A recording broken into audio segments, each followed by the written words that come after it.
everybody? Another week here with Longshore and McKnight. We're so glad you have joined us here on this beautiful Monday morning, starting off the week. A day, Barry, that I was really ready to recap Game 7 of the World Series, the Dodgers with another crown. And lo and behold, the whole sports cycle was turned upside down yesterday about 12:15. Yeah, John, in the world of Longshore, the entire sports world, the planet in sports, is superseded by the World Series is now taking a back seat to Auburn firing Hugh Freeze. Yeah. Everybody in Toronto, everybody in Los Angeles, New York, London, Paris, Munich, they're all saying, man, I cannot believe that they fired Hugh Freeze. I know it. Oh, what about the World Series? Yeah, whatever. But man, they're probably listening to pop music. You know. Yeah, everybody talks about pop music. That's how I got that. That's how I got that sequence there. John is in his main studio. I am in Kent, Ohio right now. Flew into Cleveland last night in Kent, Ohio for Troy basketball. College basketball opens all over the country tonight. Right. Men's basketball, women's basketball. Troy at Kent State in the Sun Belt MAC Challenge tonight at 6 o'clock. Looking forward to that. So I was not indisposed, but it was kind of late in the afternoon. It was really a good time to fire somebody. You know, it really was. In terms of the media, you know, you get everybody a chance to chew on it. I was able to check my favorite Auburn sources, you know, tighter insider message board, basically. Yeah, sure. I mean, what it is. Woo! I mean, the content on TI over the last. Oh my gosh, the Hugh Freeze memes, you know, all of that. It's really good stuff. But yeah, and I can't really find any fault in why it happened. If you watched that game, and I did not watch it live, I watched a lot of it afterwards. If you watch that live, you get it. You understand why that happened. John, that was horrendous. Yeah, you know, Barry, I've been kind of going back and forth of when they were going to get rid of Hugh Freeze. I felt, you know, all along, maybe it'll just be they'll just let him gracefully bow out, health reasons, whatever. But as I'm watching that game Saturday night, I'm thinking to myself, there's no way. I mean, this is total embarrassment. You know, I've been a big critic of offensive line play this year. Whew, Auburn's offensive line Saturday night, I don't know what I was looking at. I mean, they were getting whipped just about on every play. I mean, Kentucky's not known as a team that sacks the quarterback. I think they had 11 coming into this game. They had 7 on Pat Dye Field Saturday night. That's uncalled for. And just the running game there, I almost thought I was watching another team there for a minute. Offensive line's not any good, and the running game is non-existent. I'm thinking, what is going on here? But the quarterback play was pretty bad too. Yeah, 7 sacks for 49 yards. They started Ashton Daniels.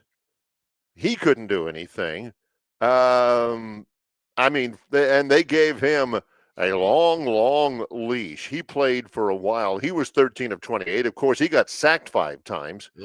So that didn't help. And at the very end, everybody, when you saw Jackson Arnold coming back in, you knew, right? You knew that it was, number one, they were not winning the game when that happened. And number 2, that was it for Freeze. That was 0 touchdowns, a kick a field goal off an interception. They didn't have to drive the ball too far. You know, the first series of the game, I think Auburn maybe picked up 1 or 2 first downs. I'm thinking, okay, here they go. And then, of course, they fizzled out and punted. And that was about the highlight of but John, how many times has that happened this year?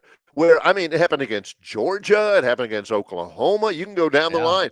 Auburn looks great on their first possession right down the field. And you're right. You might as well, everybody, hug this person sitting in the seat next to you, grab your shakers and head on out, because that's been it. It has been. It. And there again, you could just feel it. As the game played out, Auburn not being able to do anything. This Kentucky team hung around, hadn't won an SEC game in quite a while. And they had a little energy. They had a little confidence there. And even, it's 10-7 in the fourth quarter, thinking, well, is Auburn going to come back and tie this thing up? I'm thinking, I'm not so sure they are.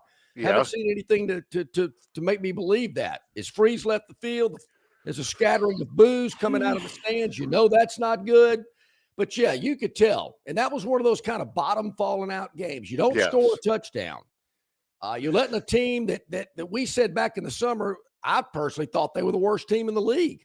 But they've kind of hung around. They've hung around with some other teams, didn't beat them, but they certainly hung around, and they had a lot of pride, and they did what they had to do and paid off for them on Saturday night. Yeah. But I thought about this yesterday, and I did get into a little trouble. I rarely take my phone into church, but I felt something was going to happen, and obviously it was in my pocket. It's buzzing a little bit. The wife's kind of looking at me. I'm kind of, trying to take a peek, making sure, the firing announcement has not been made. Thank you for doing it after 12 noon. That's very considerate. I really appreciate that. Yeah. To wait till at least after 12 noon. That was very nice. Yeah, the pastor's not going.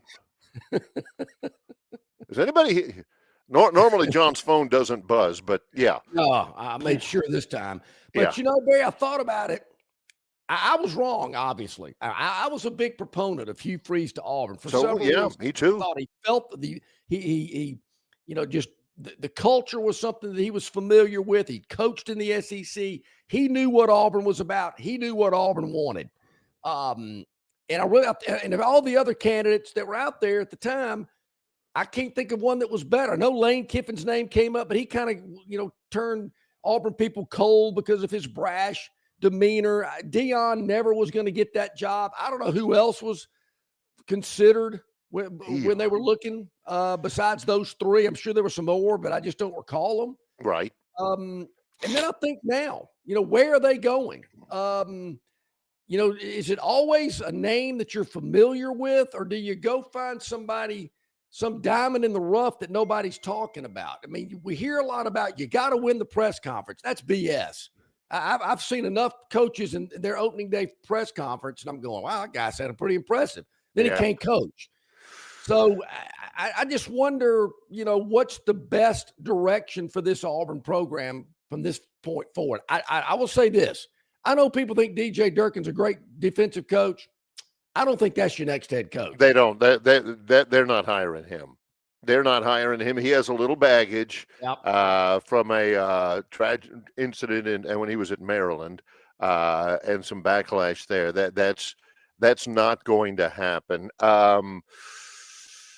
This is not true. This is not true.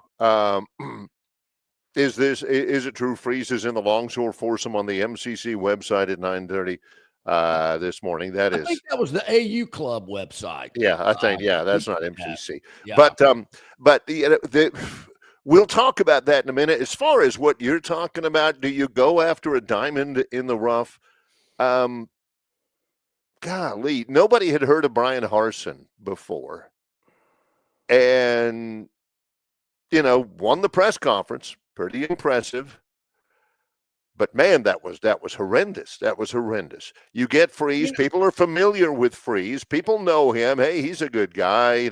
Coached in the SEC before, has beaten Saban before, and and that didn't work out. So Barry, I'm trying to do this in my head, and I'm thinking, man, there's no way. That's hard to believe. And I guess it's how you technically phrase it. But since Shug Jordan, has Auburn fired every football coach they've had since then? People will say Terry Bowden stepped down. He was getting fired. he was gone. He knew it. He just jumped ship before they did it. Was Pat Dye fired? Pat Dye resigned. He was probably, but he was probably encouraged to move on. Now, Jason Jones brings up a good point. Historically speaking, Butch Jones will be the next Auburn coach. Butch Jones is the head coach at Arkansas State. Auburn has hired Gus Malzahn, who coached at Arkansas State. They hired Brian Harsin, who was the head coach at Arkansas State. Hugh Freeze was the head coach at Arkansas State. Yeah, you stay away from Arkansas State. Speaking of, why are we even bringing them up today, Barry? Yeah, that was a rough night. State up. That was a rough one, and we'll talk about that for sure. There is justification for getting it done. There is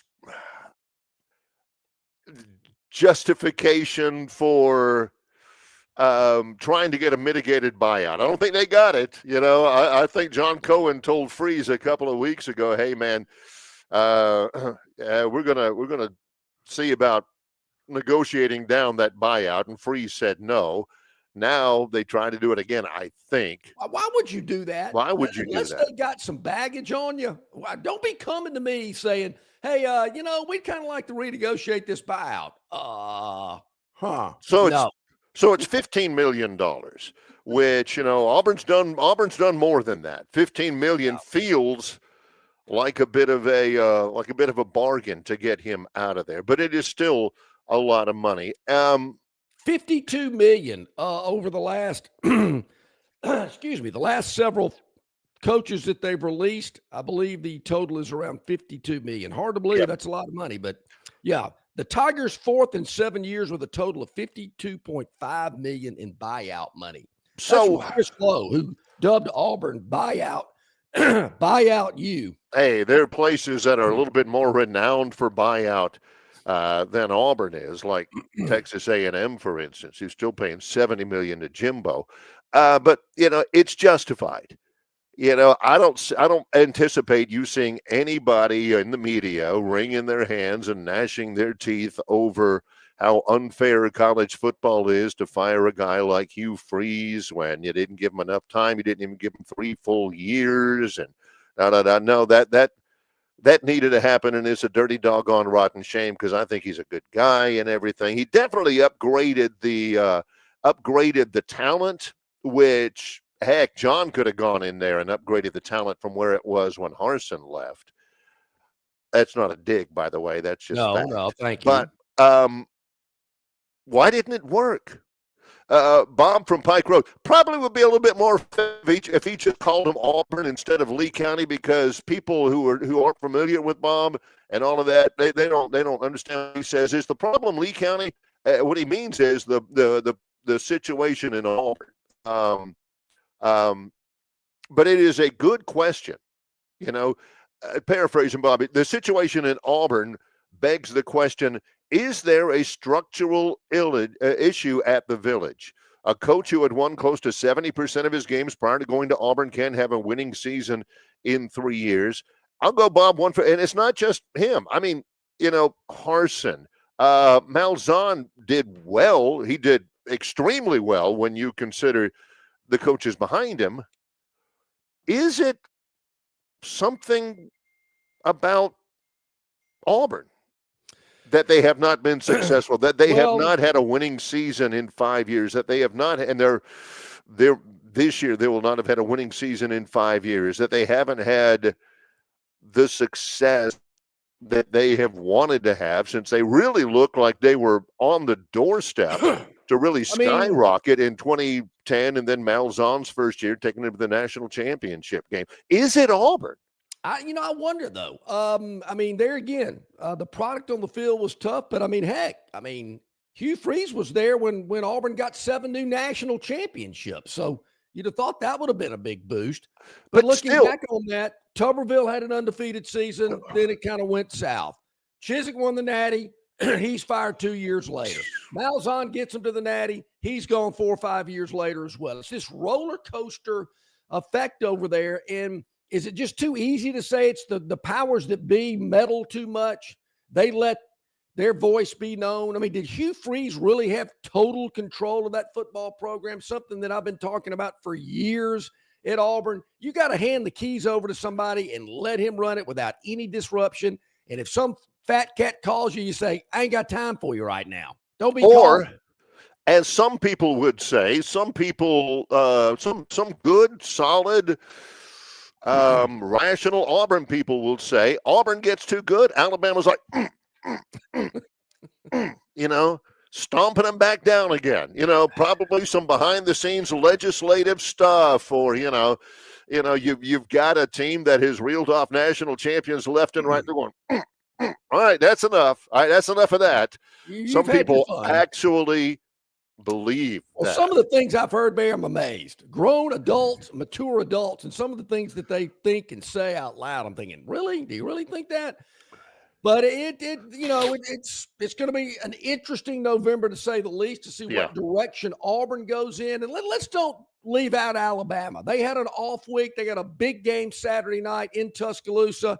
I kind of hinted at this last week, and I want some reaction on our River Region Straw chat line. You can email us, longshortmcknight@gmail.com. Who should Auburn hire? Who do you think is this candidate? And what is Alabama's record going to be in the month of November?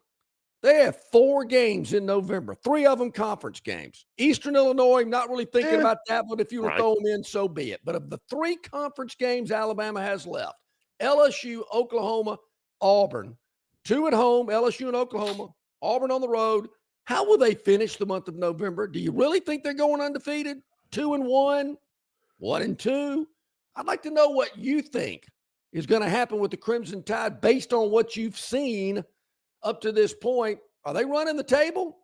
I don't think they are.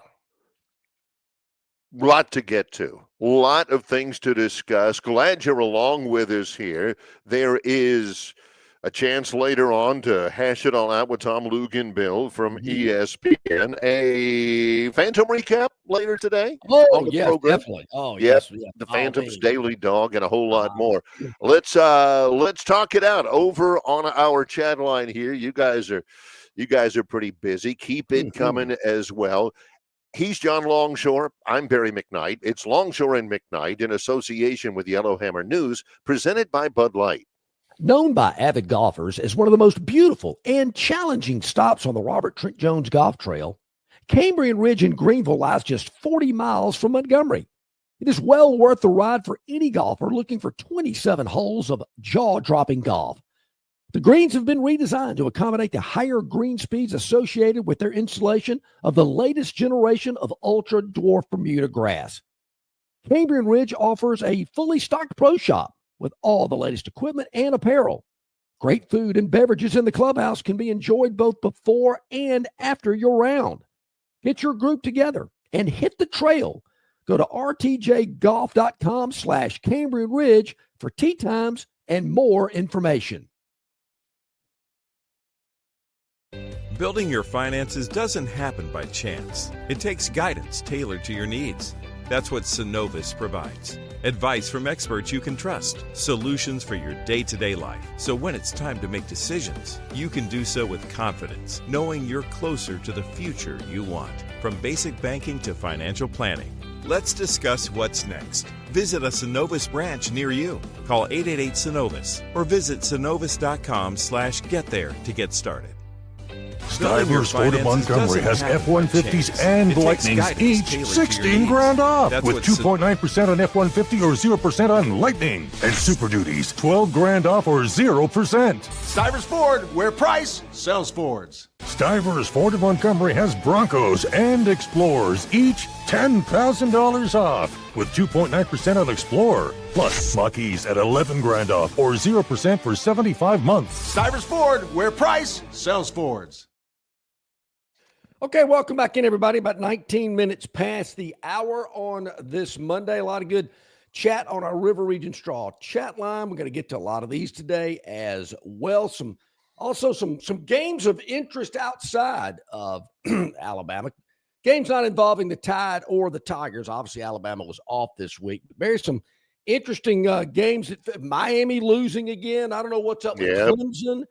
I mean, man, there again, I had Clemson going to the national championship game. I mean, what Yeah. the heck is going on over there? Gee, Now, Nettie. there were some bogus calls. It was a bogus call in the Clemson Duke game that really hurt Clemson, gave Duke a chance at the very end. They called a pass interference call. That was bogus. But yeah, the ones that I thought were interesting, Miami, I think, is out of the college football playoff. Yep. With their second loss, I don't, in that conference, 2 losses is not good. The thing that I think is interesting about it all is that you've got that game, and if it wasn't for a move to renegotiate or to extend the contract, Rhett Lashley's looking pretty good, right? If you're Auburn fan thinking, hey, what about that guy? Used to be a coordinator at Auburn, all that, but they locked him up long term. The couple of others, I thought that the team that continues to impress me is Indiana. I mean, watch out for them. I'm just extremely surprised about the Hoosiers. Yeah, I'm just saying. Who they played, da-da-da. Listen, the team that they played, they by and large beaten the snot out of. So, I will say this. It is a good point. John has brought this up before. They have now, especially, just a cakewalk to Lucas Oil Stadium in the Big Ten championship game. I'm looking in, which will probably be Ohio State, no doubt. Oh, yeah. So I'm looking forward to seeing them, as I like to say, play somebody. Their schedule has been overly weak, in my opinion. Others might think differently, but it has been. I don't think they've played a schedule like a lot of SEC teams have played. I heard somebody say if Indiana was in the SEC, they'd have 3 losses by now. You never know. We'll see. If my aunt had, they're just not. So there's a couple of takeaways from all of this. The Big Ten is top heavy again with Ohio State and Indiana. In the SEC, a lot of you, John has taken personal responsibility, and he always is. He's a stand-up guy for picking Penn State and Clemson for the national championship. I mean, Clemson State's quarterback broke his leg, They weren't as good. Clemson, who knows? I mean, they showed video of Dabo screaming at his team on the sideline, and they weren't paying him any attention at all. You're beyond that. Yeah. That ain't doing any good. But on the other side of things, you take responsibility for that. Okay. That was a miss, and I missed it too. But on the other side of things, even with a win, what in the heck is wrong with Texas? I mean, they were around. There's no doubt. Golly, are they being well coached? Are they hearing the rumors about Sark to the Tennessee Titans? Some of these Saban assistants, and it doesn't have anything to do with Saban. I mean, Cristobal at Miami and Sarkisian, those guys aren't producing. The other main takeaway I have from over the weekend is don't blow it, Ole Miss. Don't blow it. Yeah. You guys are finally in position. I love your coach. You finally are in a good place now to be invited or to earn your way to the SEC championship game, which you've never done before.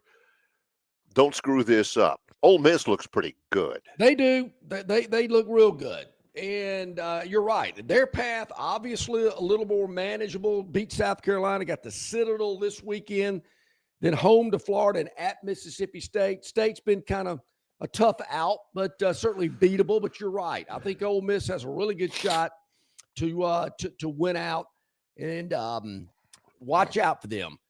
Our man Sean on the River Region Straw chat line. Now, I'm not going to Yes. sit here, Sean, and say I wasn't the only person in America that thought Penn State and Clemson were going to have really good years and probably play for the national title. Most of this so-called college football know-it-all crowd, that national media kind of group, they thought so too. But I'm not using that as a crutch because I was guilty. I fell into that trap as well. With that thinking, Sean thinks Bama's running the table because I picked South Carolina and Penn State to play for the national title. You might be onto something there, Sean. That could be true. Maybe so. I don't think that. I think Bama could stumble. I think they will stumble. They're going to lose one of the three. Could they lose two in November? Ooh. I mean, Oklahoma looked pretty good against Tennessee on Saturday. They seem to be getting their act together defensively. They're really stout, tough to play against. Is LSU rejuvenated now that they've run Brian Kelly out of town? There's we've mentioned this last week. There's a couple of coaches out there that are sitting up there like, that really well-behaved kid that John used to always cut his eyes at in class and everything like that. That really well-behaved kid on Christmas morning, and he's got all these presents and everything. Oh, do I want to go with the Stretch Armstrong or what's the guy with the Kung Fu grip? That was G.I. Joe with G.I. Joe with the Kung Fu grip, or what are the Rock'em Sock'em robots? Golly, you've got all these. Those two guys are Lane Kiffin and John Sumrall. Mm-hmm. I believe I agree with some of our guys out there. I think Kiffin stays. That's a good spot. He's in a good. I've always liked Ole Miss. Now Sumrall, I think he's gone at the end of the year. I think he'll have plenty of opportunities. I still think the Kentucky job likely will come open. And that would be attractive to him. It's not the greatest job out there, but it would be attractive to him because he's an alum. But I don't think, just my feel, I don't know that he goes to Auburn. I really don't. And I know him well, and everybody is reading things into, hey, Barry's the voice of the Trojans, and he worked for several years, not just when he was the head coach at Troy, but I knew him well when he was an assistant at Troy as well. And I got no input. I haven't spoken to him since the football season started. But I think he is really an alignment guy. Man, we have all got to be on the same page. And if we're not, I'm not doing that. And I don't think Auburn is renowned these days for alignment, John. Well, I think that's a great word. I agree. Also, total control. If I come in, I'm running the show. I don't want these boosters calling me up saying, hey, come over for a cocktail party, or we're playing golf on Monday, or I need you to come to my hunting camp and yuck it up with a bunch of other well-heeled donors. That ain't what I'm over here for. I'm coaching football. You leave me alone. Is Auburn willing to do that? I'm not sure they ever have in my lifetime, but I think they need to start doing it. And also, with all of these, we'll ask Luganville this. He's going to join us here in just a moment. With all the coaching vacancies that are open, where does Auburn rank among the other schools in, man, that's a job I really want. I guess money can change your mind. Yeah, but what John's talking about is not just money. Yeah. You know, money ain't the only thing John's asking about. Hey, who's going to pay the most? That a lot of times, that isn't necessarily the key to making your decision. You're going to be making a lot of money wherever you go. Where are you most comfortable, and where do you think you can win? We'll ask Tom Luganville that in a moment. Sumrall will go somewhere. Is he going to LSU, who has an interim president, an interim athletic director, and an interim head football coach right now? Is he going to Auburn, where something just seems to be amiss? I mean, they've had great basketball. They've had great baseball lately. Their equestrian program, John, is second to none. So, what is the problem with football? So, I don't get that feel about him there, just because he is such a heavily weighted alignment guy. We got to get everybody. Or is there a diamond in the rough? There again, just See, somebody we're not thinking about. And that's a risk because Auburn has gone that route as well. If Dan Lanning from Oregon, his name always comes up because it's not a traditional power, and he's way out there, and he's got a background in the Southeast.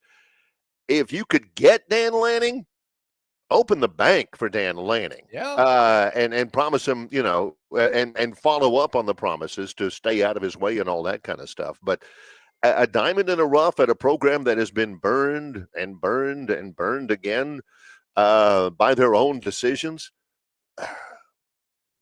They need to come up with a sure thing, as does everybody else, I suppose. Yes, that's right. Hey, Tom Luganville joined us, ESPN college football analyst, each and every Monday, presented by our friends at Riverbank and Trust. He'll join us after our quick bottom of the hour timeout.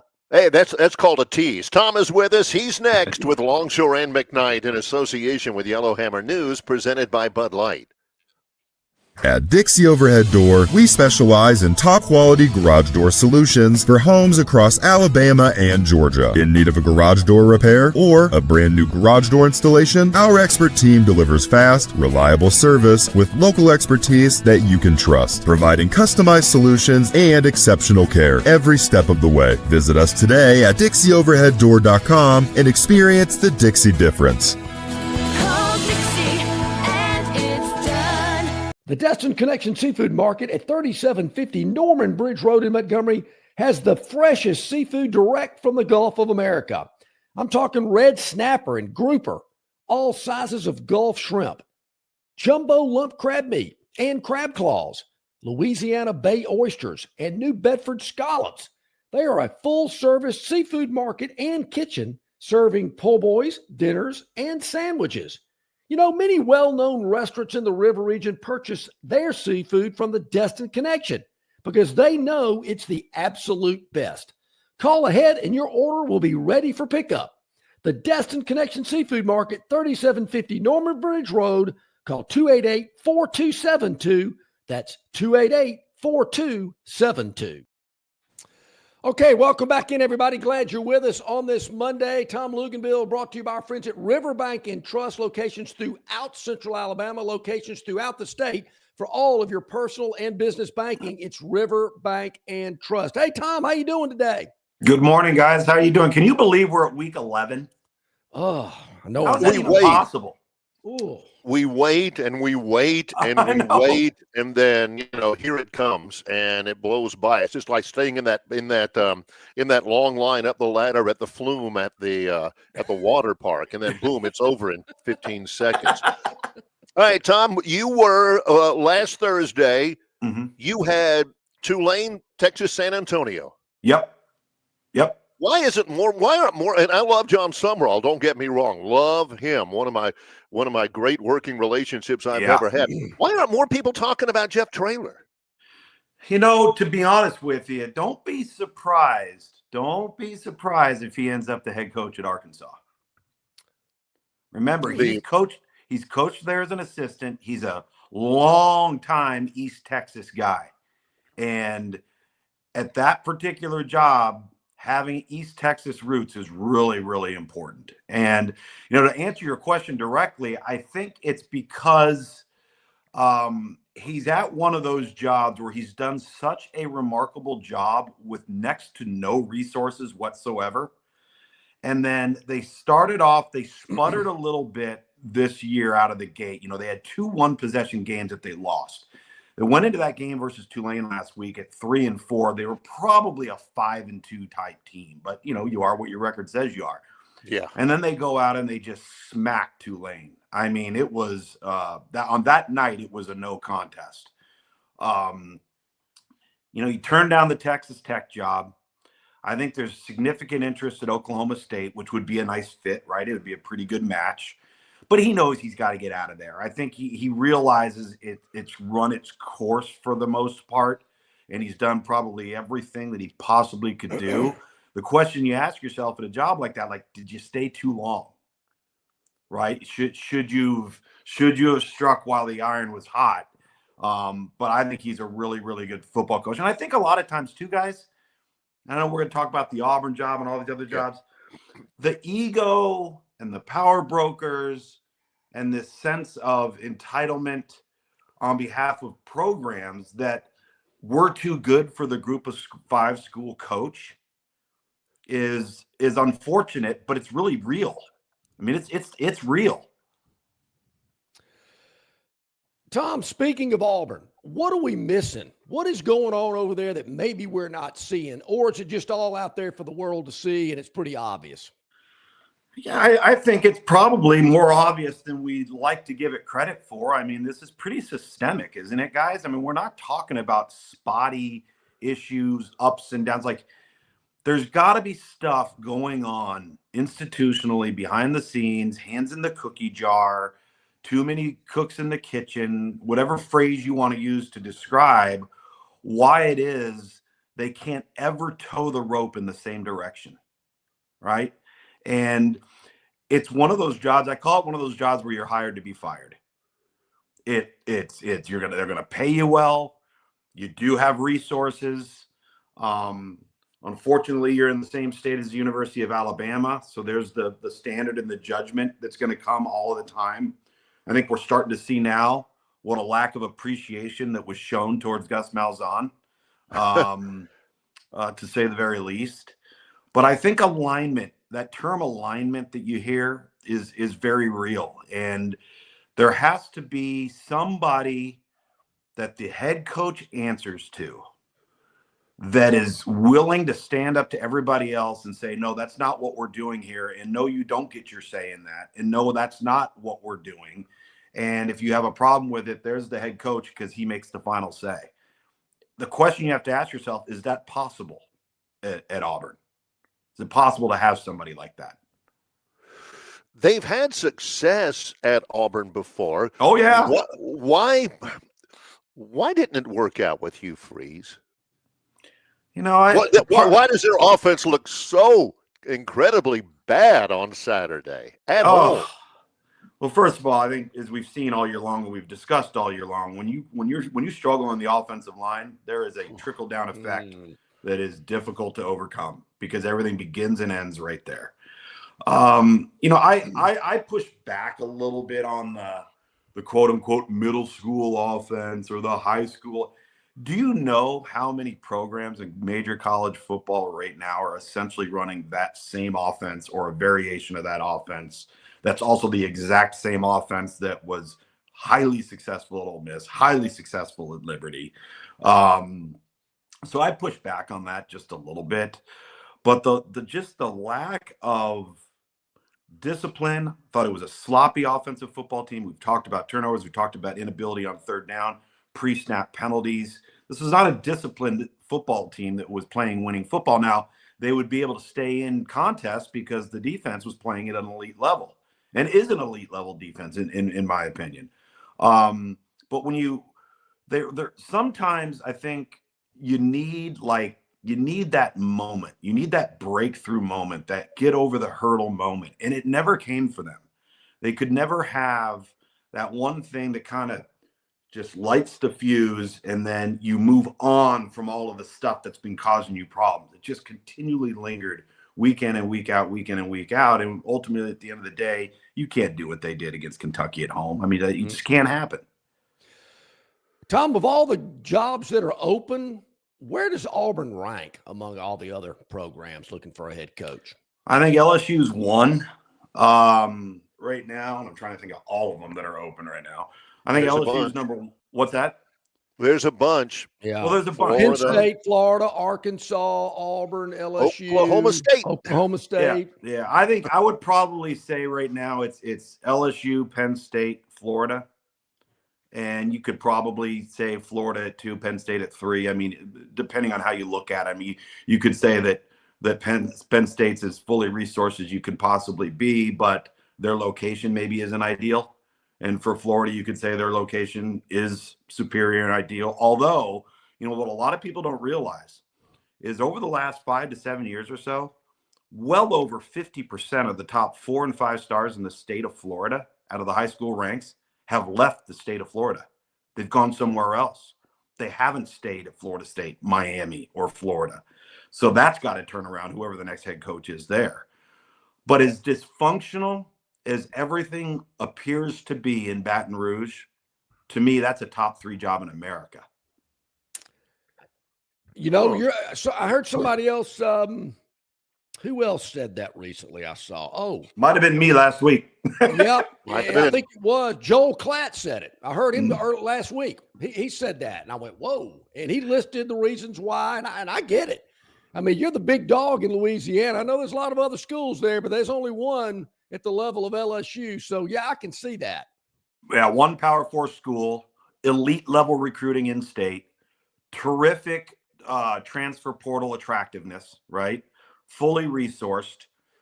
The kids grow up in that state wanting to go to LSU first. You're not having to sway them from going somewhere else. It's somebody else's job to sway them from going to LSU. That is a rare commodity right now in recruiting. Did any action over the weekend in college football thoroughly impress you? Anything you said, wow, that was a statement, or otherwise on the other end of the spectrum? Anybody take a real step back? I was super impressed with Oklahoma. I mean, they are backed into a corner, guys. And, it's win or you're out when it comes to the college football playoff. I mean, they are in a playoff. They're in a first-round playoff game every single week. Yeah. Right? Because they still got Alabama and Missouri. To go on the road like that, force 3 turnovers, allows 63 yards rushing for Tennessee, completely harass the quarterback, and then play just good enough on offense. Certainly better than they did against Ole Miss. But when you create that many problems for the opposition and a team turns the ball over 3 times at home, the expectation is that you take advantage of that and you win, and they did. I was really impressed with that effort, and that's a difficult environment. I mean, you guys watched it. I mean, that was an electrifying environment, a tough place to go. And for a quarterback in John Mateer, who has been a shell of what we saw the first 4 weeks of the season. Yeah. But he was better than he was against Ole Miss, and I think that's important. They ran the ball a little bit better than they have all year long. So that one impressed me without question. I also, and for as much criticism as they've taken and as this individual has taken, you better start giving Arch Manning some credit, because Arch Manning the last 2 weeks has been exploding with productivity. I mean, he really has. And listen, Vanderbilt's a tough out, whether you play him at home, on the road, or in a parking lot. They've generated a lot of momentum. They're a good football team. And I know they crept back in it late, but that was a dominant Texas team against that Vanderbilt team on that day. Yeah, 21 points in the fourth quarter. Yeah. Vanderbilt scored. That's pretty impressive. You mentioned Oklahoma, and I wanted to get to them, Tom, because before you join us this morning, I asked the question, or asked our audience, what is Alabama's record going to be in the month of November? With LSU, Oklahoma, and a trip to Auburn, I don't see Alabama winning out, particularly because of the problems we've talked about before. Offensive line play, lack of running game. Ty Simpson's done a good job masking those deficiencies. Been some issues on defense here and there from time to time. Your thoughts about this gauntlet that Alabama's about to jump into in the month of November? It's a great question. I think you have to ask yourself which offensive line for Alabama shows up. The one that played against Florida State, or the one that played against South Carolina, or the one that's played against everybody else, right? I mean, there have been times where Caden Proctor looks like the number 1 overall pick, and there's been times where he's looked like a free agent signee, right? I mean, it's just there, and that's got to be frustrating if you're an Alabama fan, if you're on that coaching staff at Alabama. But the one thing that this team does is they play well late in games, and I think that gives you a chance. I think that puts you in position, because if you believe you're going to win the 1 possession game, which they kind of have a knack for right now, I think that gives you an advantage. They go in knowing they're going to win that game. I think other teams go in going, well, if we're in at the fourth quarter, maybe we got a chance. That's 2 different mentalities right there. But you're right. The inability to consistently run the football from the running back position, and not including Ty Simpson's ability to create some plays with his feet. I think the bit of a high risk, high reward approach on defense, where you love how aggressive they are, you love how they come after people, but then you're going to give away a 40-yard play or a 60-yard play or a 25-yard play. It's just the nature of how they play on defense. But I still think they're pretty darn good, guys. And that fourth quarter to me, I would, if you sat there and said, well, outside of Virginia, who can't play in a game that's not a one possession game, Right. that's the damnedest thing I have ever seen. Outside of Virginia, like I look across college football, if I'm going to pick a team that's going to win the game and finish in fourth quarter, I'd probably pick Alabama. Is what's happening lately at Colorado surprising to you? No.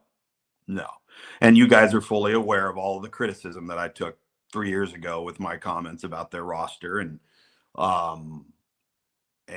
I think what happened is there was a bit of a mask, right? A bit of a facade, because what clouded the other issues and what basically prevented any scrutiny was the circus, right? It was Coach Prime, it was Travis Hunter, it was Shador, and I took a lot of heat for it. Nobody was talking about the rest of the 83 guys on the roster, right? And how much better. I mean, right now, that's not a very good football team, obviously. Mm-hmm. And they seem to be getting worse each and every week. And so you almost wonder, like, how much substance is behind all of it, because it's been a great show and it's been fun for college football. And it's been done a way in which nobody else had attempted to do it. But I think what we're seeing right now is it flash and sparkle and all of that stuff versus substance, and how much substance is behind all of it. We know what the record is, Lugs, but after what I saw on the sidelines in Clemson, South Carolina Saturday, has Dabo lost his team? I don't think he's lost his team, but it's very clear that frustrations are boiling over, clearly. I think it was not good when we saw. I have no problem with him laying into his football team, because I think when it's needed, it's warranted, and you do what you have to do as a coach. Problem was, I wasn't watching him. I was watching everybody else. That's my point, yeah. And and you just sit there, and he's laying into him because it was 18 seconds left. You let a guy get a 5-yard separation over the top down the middle of the field for a 50-yard touchdown is just absolutely inexcusable. So, is the team tuning him out?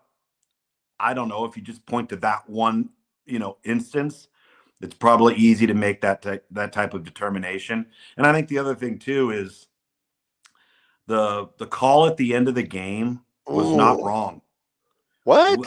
It was not wrong. I've gone back and I've watched the thing from the very beginning. You have to watch that play from the beginning of the play, not the very end part. Okay. The very end part is super deceiving. And if you watch it from the end, it's the number 3 inside receiver in a trip set. And he is hand fighting and getting held and grabbed the whole way up the seam. And as he turns to cut on the in route, he's literally being prevented from running his route. So what he does at the end, he starts fighting back, right? Mm-hmm. Now, the criticism you can have is, should it have been called defensive holding as opposed to pass interference? Because remember, the down was 4th and 10. And then what took so long for the back judge to throw the flag? Right. But if you go watch it, and you watch it from the get-go, and we actually did an entire touchscreen breakdown on this late on Saturday night, it's clearly a penalty. And I understand emotions boil over in the moment, and it's 4th and 10. It's the end of the game, and he calls it the worst call he's ever seen. Cost him $10,000 to say it too. Yeah. $10,000. Well, I think he's got it. I think he has it. Yeah. Yeah. But you know what? Here's the thing, though. You asked that question, and we're seeing all of these firings, right? And you're lucky if you're going to get 1 year, 2 years, 3 years to get it done. What Dabo has is equity. He has equity in winning. Yeah. And he's got, he has the one thing that James Franklin did not have. He's got, 12 conference championships or 10 conference, or whatever the number is. He's played in 4 national championship games. He's won 2 of them. So he gets afforded equity that others aren't going to be afforded right now. And he should. He's earned it. Well, you can even trickle that down to, the fans of all of these schools with openings are running around, bumping into each other, running into stop signs and everything, scrambling around and everything like that. this guy, that guy, this guy's the soup du jour, this guy is the one we want to get. Then Brent Key loses a game. Then John Sumrall loses a game. And they're like, see, only wasn't that good.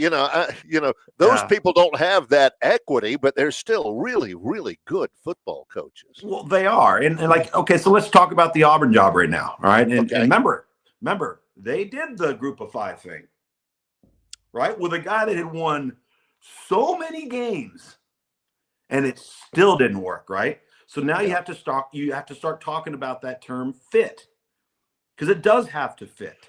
There does have to be the right integration between whatever that coach's personality, his background, his approach, all of those sorts of things, who he hires.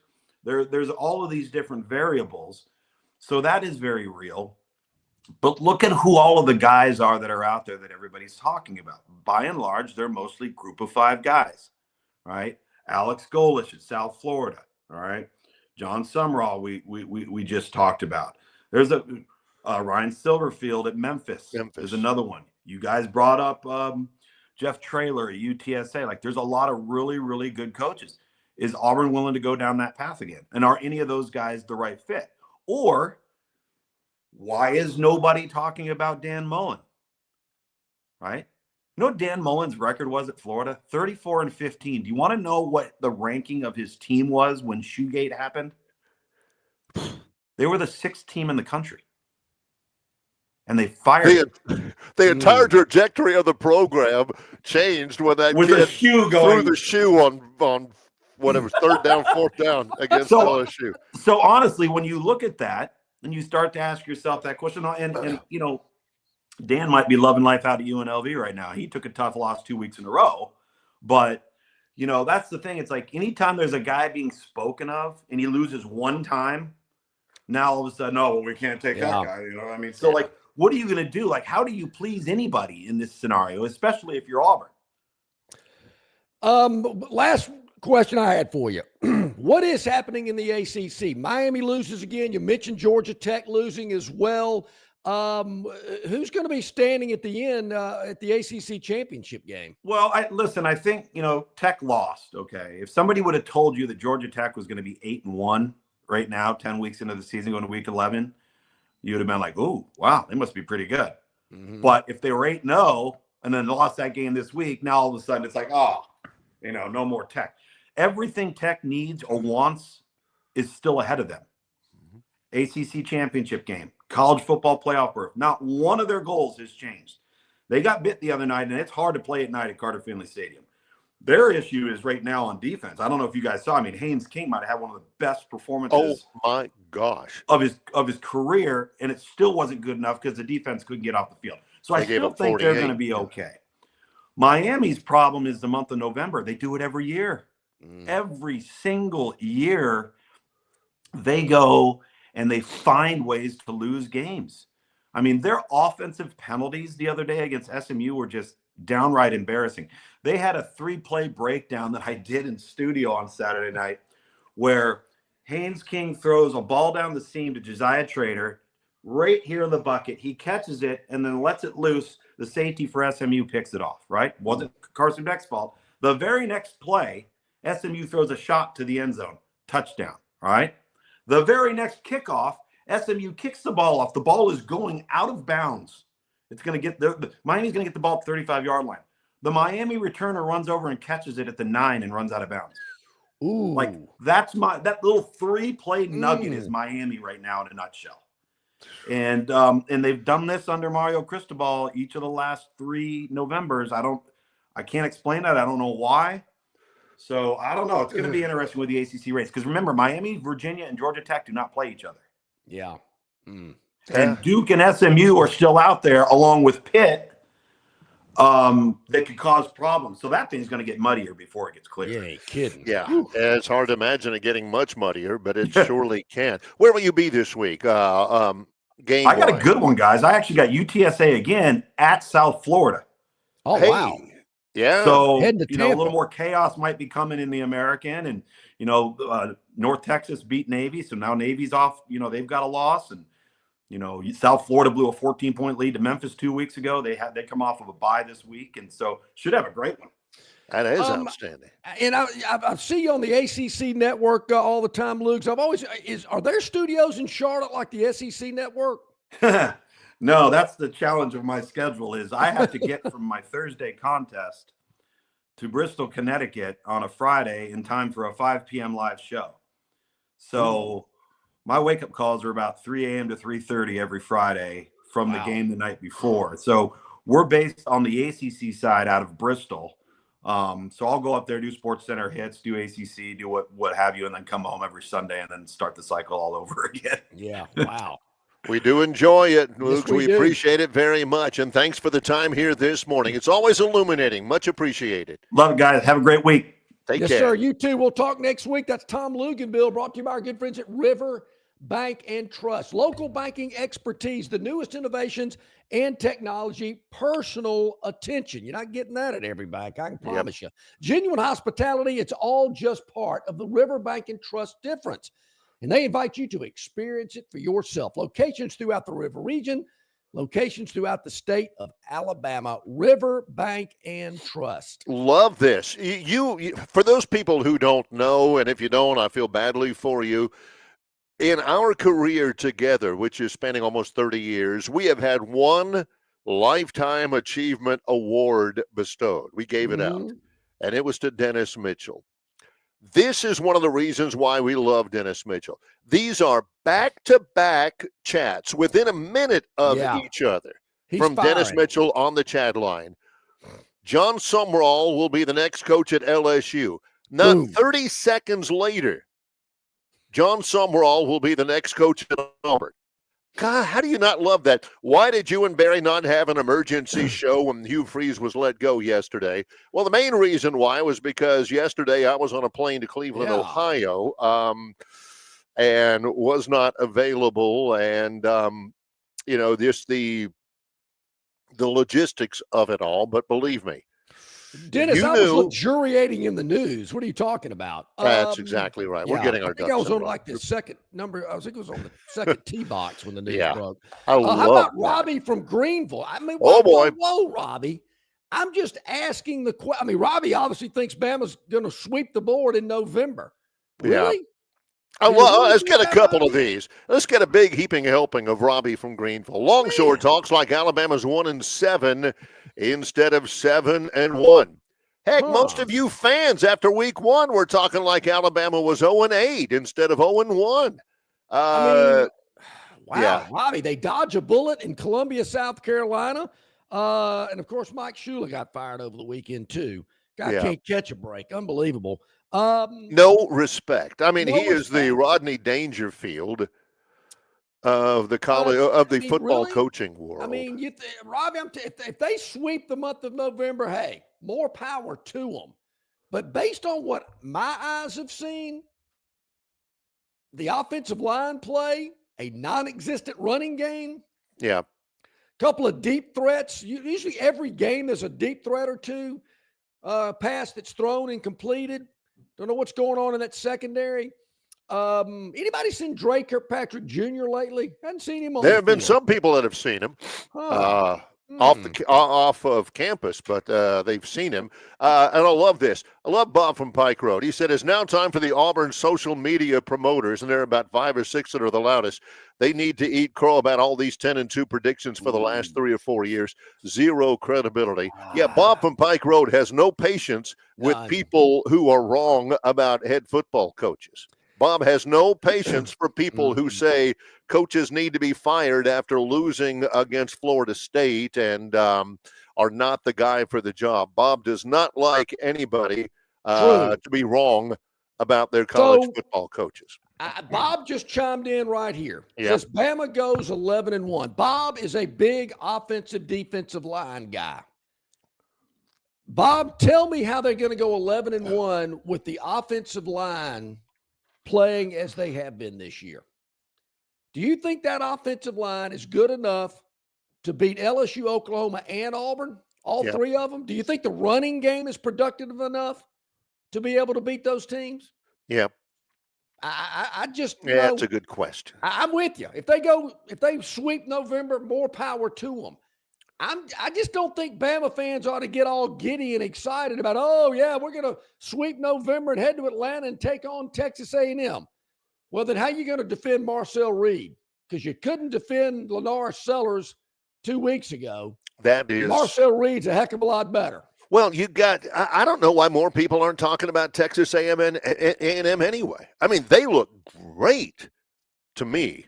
What do you think? Hey, Bob right, says, here's how it happens.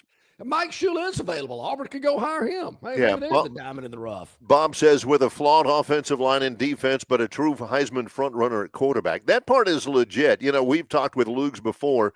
Ty Simpson is masking some deficiencies there. So Ty Simpson will be able to continue that in the month of November. I guess these other schools and their coaches and their scheming and their game planning can't come up with a way to expose the weaknesses of Alabama's offense to put more pressure on the quarterback. I just don't think that's how it's going to play out. Well, when we come back, we've got hour number 2 of our live show. Oh, yeah. Including a recap of the Phantom's Daily Dog, the Gurn Jr. Victoryland 777 topic wheel on episode number 301. How about that?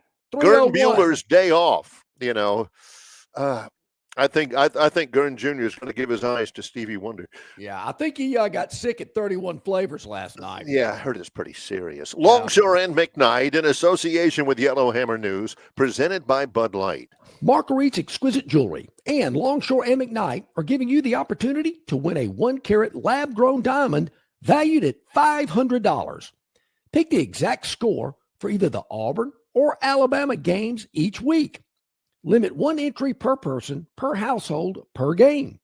You can enter anytime beginning Monday morning the week of the games, and all entries must be received before kickoff of each game.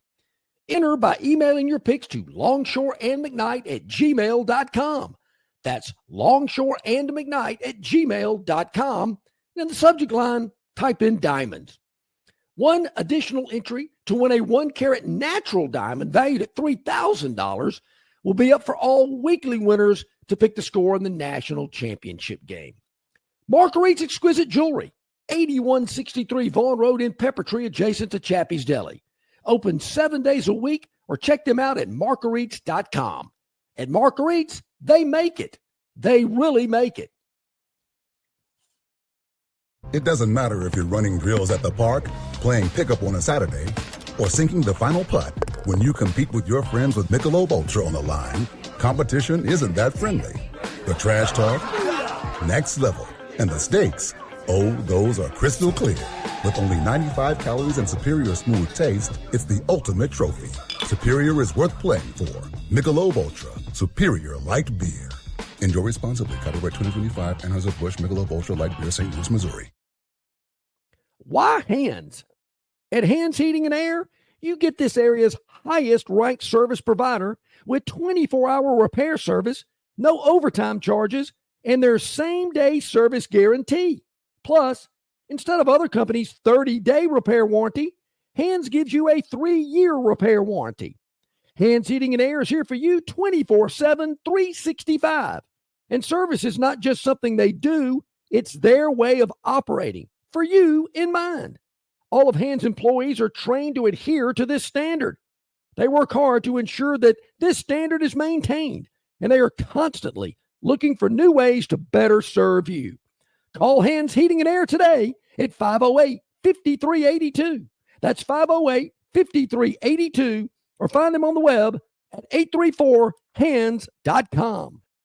Okay, a couple of minutes past the top of the hour here on this Monday. We are into the month of November, believe it or not. Where's the college football season gone? 4 more regular season games to go. A couple of teams do have an off week this week. Arkansas, Oklahoma, South Carolina, Tennessee, and Texas are all off. Oh, look at that. Oklahoma's got an off week before they play who? Yeah.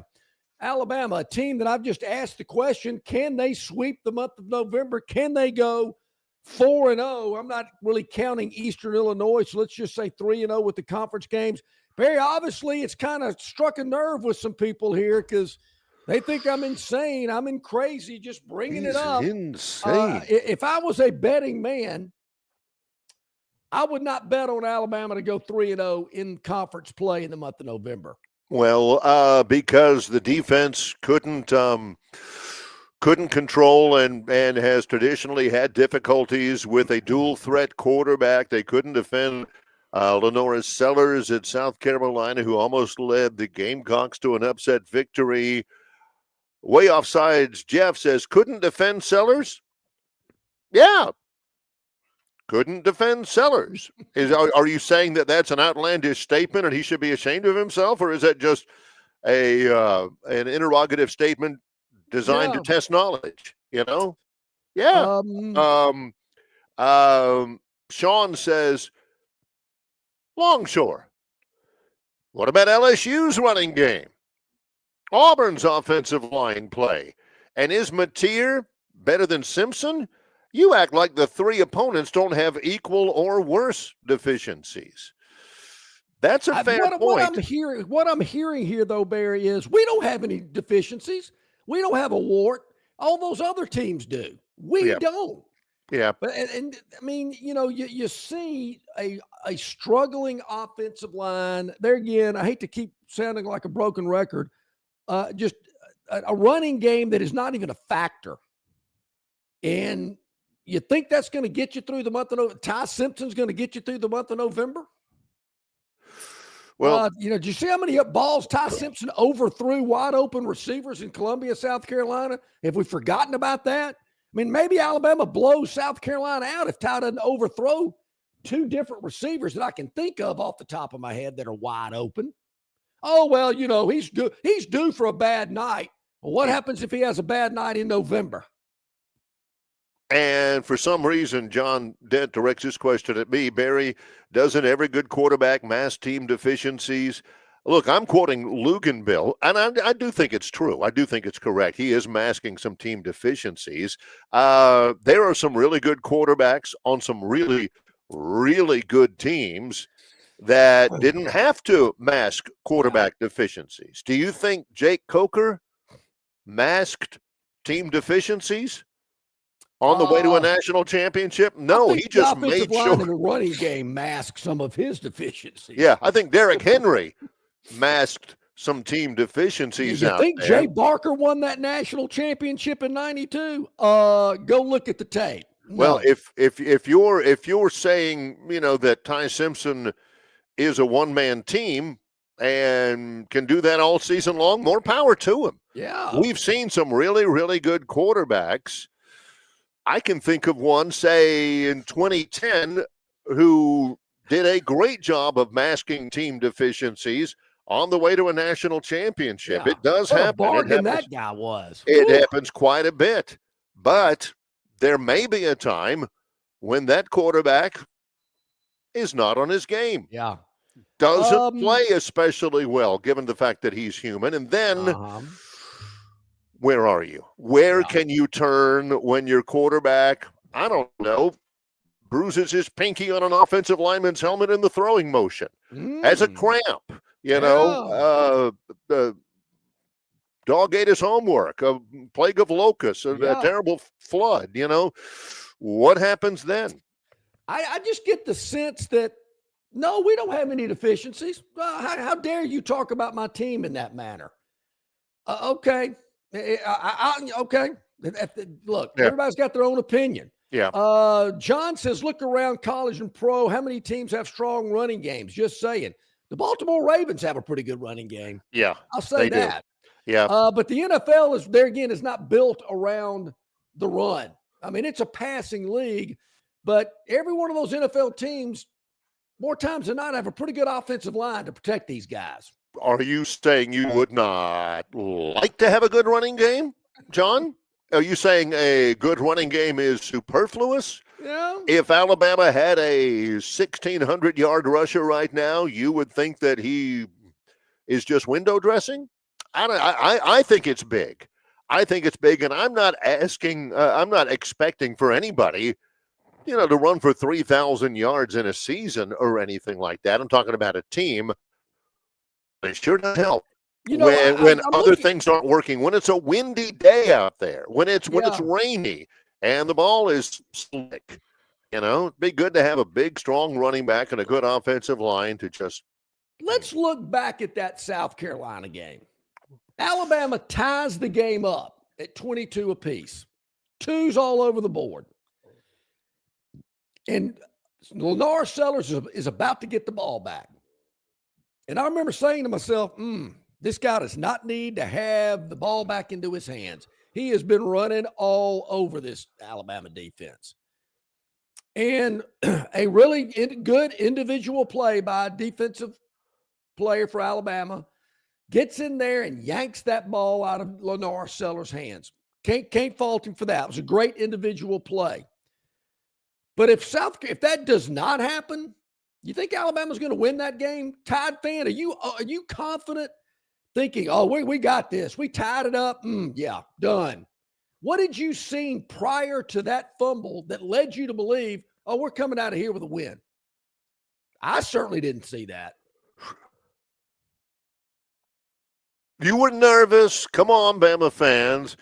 You were nervous as couldn't be. I think the defense did a really good job down the stretch. And gosh, the play by the linebacker was great. John Dent. Yeah, I know what you said. I wasn't. Yeah, you got the final word on that one. Sure. So I just there again, I think it'd be great. If Kalen DeBoer can go through the month of November undefeated and head to Atlanta to play for the SEC championship. That'd be great. I'm not saying I'm hoping against that.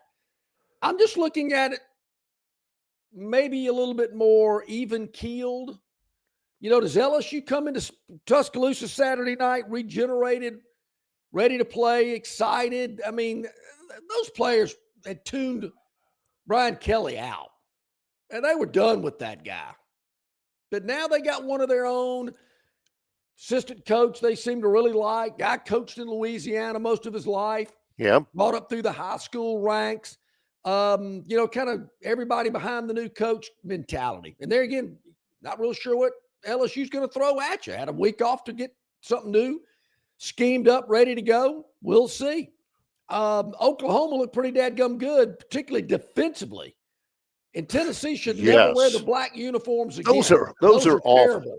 You can be those are two absolute truth bombs right there. Oklahoma defensively awfully good looking, unlike those Tennessee uniforms. I don't get it. Yeah, John Dent, you've gone off on a tangent there. I'm not going to one extreme. I'm just saying, and I didn't say what you say as, okay, I'm not going with you anymore, John. You've lost your thread there. Bob from Pike Row says, John and Barry, it is all about Ty Simpson. He covers up a whole lot of ugly. I don't disagree with that. I really don't. But someday he's maybe not going to look like Superman. Someday, again, it may rain. It may be windy, and he can't throw the ball really well. He may have, pull a hamstring or something like that. All I'm saying is and I think Alabama's had a great year. I've been a Kalen DeBoer believer since the start of the year, even after Florida, even, with all of that. I just think that I'm with John. He's not saying that they deserve to shut the program down or anything. Talk about going from one extreme to the other. He's just saying that don't be so quick to make your plans to hoist the Crystal Trophy right now on the first Monday in November. That's all we're saying. Would you say Ty Simpson's last game against South Carolina was not one of his best? It was not one of his best. Okay. I would say it was not one of his best. And they almost lost. Yeah. You can't play like that against these three teams you're going to be facing in November. Auburn sucks. Well, they're going to Jordan-Hare. How many times have you been over there, Bama fan, and felt really comfortable until the final horn went off? Mm-hmm. Yep. So, and there again, you think LSU, you can't play against LSU in Oklahoma if you're Ty Simpson like you did against South Carolina. You got to step your game back up. Yeah. Ty's got to be on it because LSU's got some athletes on defense. And we know Oklahoma's got a good defense. And John Mateer's not chopped liver. and he should be even healthier about that. Got a week off. He should be, about 100%, you would think, coming into Tuscaloosa. I mean, look, I'm not trying to rain on Alabama's parade and hike my leg up on the fire hydrant on them. They're just not, they're not a foregone conclusion for those of you people. Oh, yeah. Oh, heck yeah. Natty number 20 or whatever. I am, doing them a favor, I guess, and making an effort and going to Tuscaloosa on Saturday, going to the game, so there again, I mean, I'm going to be there watching it with my own two eyes. I hope they don't shamelessly waste my time with me taking the time to come up there, but we'll see, and then, certainly there again, I'd like to see them win. Yeah, I think it'd be a great story for DeBoer, losing the opener, sweeping November, finishing the year 11-1. What a story. Be interesting. Well, wow. And the Obs are on a new coach. Oh, I'm telling you, it's a now with all of that, I know LSU is dangerous right now. Oklahoma, watch out. They're playing, pretty good football right now. But way off sides, Jeff, real quick. Do you agree with this? Let's say, what does he say? I think the game at Jordan-Hare Stadium is the biggest threat. Agree? Disagree? Well, we all know the history of that game. Yeah. Coach Saban says that place is full of voodoo. I mean, there have been Auburn teams, there have been Alabama teams that were underdogs, maybe thought to not be at the same level, that ended up winning the game. So we all know that. Can't explain it. It's just, the energy and the mystique about that rivalry. I'd like to see how Auburn plays under DJ Dirk in the next couple of weeks. They're at Vandy this week. Really, think about this. They got Vandy this week, and then they got 2 weeks to get ready for Alabama. You're telling me they're going to get ready for Mercer? Come on. They're going to be putting everything in the pot and stirring it up to find a way to beat Alabama. At home, come on. But, hey, Bama fan, if you think November is just, easy street, that's fine. If that's what you think, that's go right. for it. Ty Simpson's the guy that's just going to run you down the primrose path, no matter that the running game is 0 and the offensive line kind of looks like Capitol Heights Junior High School at times. Okay. All right. It's a free country. Believe what you want. Yep. There you go. We are just here to give you our opinions. Yeah. Agree or disagree. Now, when we come back, a recap of the Phantoms week, the Phantoms Premium 4, and maybe a daily dog as well. Got an interesting daily dog today, I think. He's John Longshore in his home studio. I'm Barry McKnight in a hotel in downtown Kent, Ohio for Troy basketball tonight against Kent State. Where do you fly into to get into Kent? Cleveland. Cleveland. I have actually, this is the second time I've ever flown into Cleveland. Not impressed. With what, the airport or the whole city? The airport's fine. The airport's good. I like the airport. I've never been to Cleveland. That is one place I've never been. Longshore and McKnight in association with Yellowhammer News, presented by Bud Light. Prattville Carpet is the most trusted name in flooring in the River region. Ray Bowles and his staff have an extensive line of Mohawk, stain-resistant carpeting in all the latest styles and colors. Prattville Carpet also has hardwood, vinyl, and ceramic tile for all of your flooring needs. Professionally installed at the absolute lowest prices. Take advantage of cash and carry vinyl plank at just $239 a foot. Call them today to set up your free measurement for your home, office, lake house, hunting camp, or wherever you need flooring. 285-8117. That's 285-8117, or drop by 2201 Cobbs Ford Road in Prattville for Prattville Carpet. On the basketball court, the soccer pitch, or even the golf course, your crew brings their best not just for the win, but for that post-game celebration. When victory tastes like Michelob Ultra, it's worth every drop of sweat. And if you don't win, you'll still get the beer. It's just on you. Superior is worth playing for. Michelob Ultra, 2.6 carbs, 95 calories. Superior light beer. Enjoy responsibly. Copyright 2025, Anheuser-Busch Michelob Ultra Light Beer, St. Louis, Missouri. Stivers Ford of Montgomery has F-150s and Lightnings, each 16 grand off, with 2.9% on F-150 or 0% on Lightning. And Super Duties, 12 grand off or 0%. Stivers Ford, where price sells Fords. Stivers Ford of Montgomery has Broncos and Explorers, each $10,000 off, with 2.9% on Explorer. Plus, Mach-E's at 11 grand off or 0% for 75 months. Stivers Ford, where price sells Fords. I, Bear, want to kind of give a slight congratulations to one of our entrants in our Marguerite's Diamond giveaway contest. It's available each and every week. Mm-hmm. You can submit your picks right now at longshoreamicnight@gmail.com. In the subject line, put Diamond. It, of course, is Alabama LSU this week. Auburn's also. That's the only game we got. Give us the score of the game. You will win a 1-carat lab-grown diamond valued at $500, and it gets you in the drawing for the overall grand prize at the national championship game, a natural-grown 1-carat diamond valued at $3,000. We had one entrant that picked one of the team's scores exactly right. They had Kentucky scoring 10 points. Problem is, they had Auburn scoring 23. Oh, missed it by that much. Take away one numeral there, and you would have been dead on it. So we're getting close. We're getting closer, and we really appreciate all of the participation. You should get in as well. Like I said, just have it in before kickoff, which is 6:30 Saturday night. Alabama hosting LSU in Bryant-Denny Stadium. Barry, this will be the first Bama. I can't believe it. First Bama game I've been to this year. I am getting older. I'm getting grumpier, and I'm loving watching games on my TV more and more and more. But I'm kind of looking forward to being on campus. It's the parents' weekend for the sophomore class. So number 3 child's having us up. We got to frat it up all afternoon. Yeah, brings back memories of John's.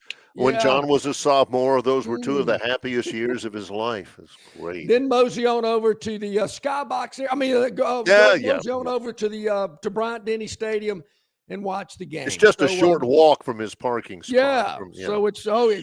That's key.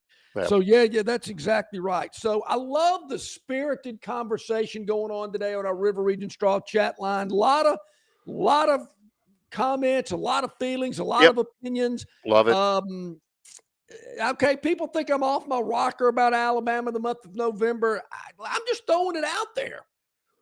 I just don't think Bama can run this 3-game series with LSU, Oklahoma, and Auburn and win all 3 of them. I don't see it happening. If you do, great.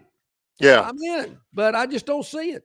It's just some people are pretty sensitive about that. How can you say that about the Crimson Tide? I think it's legitimate. Now, on to business here. Okay. All right. On for, a little reckoning.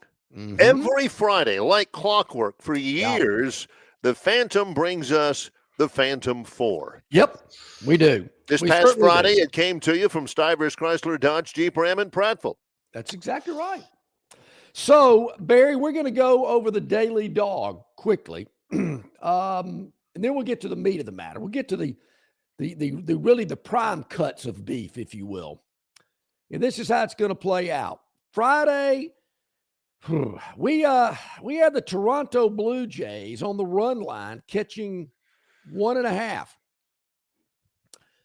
That wasn't good enough. It was close there for a minute, but the Yankees took care of business to tie that series up. The Dodgers to tie that series up and then take it to a Game 7, which I thought was going to be last night. Why that game was on a Saturday night, I don't know, because they weren't going to watch it anyway. Looking forward to seeing what the ratings were for Game 7 compared to some of those college football games. I'm sure John from Wetumpka will have those for me momentarily. Feel them coming, but we took an L there. What is the program going to sound like now that baseball's over with?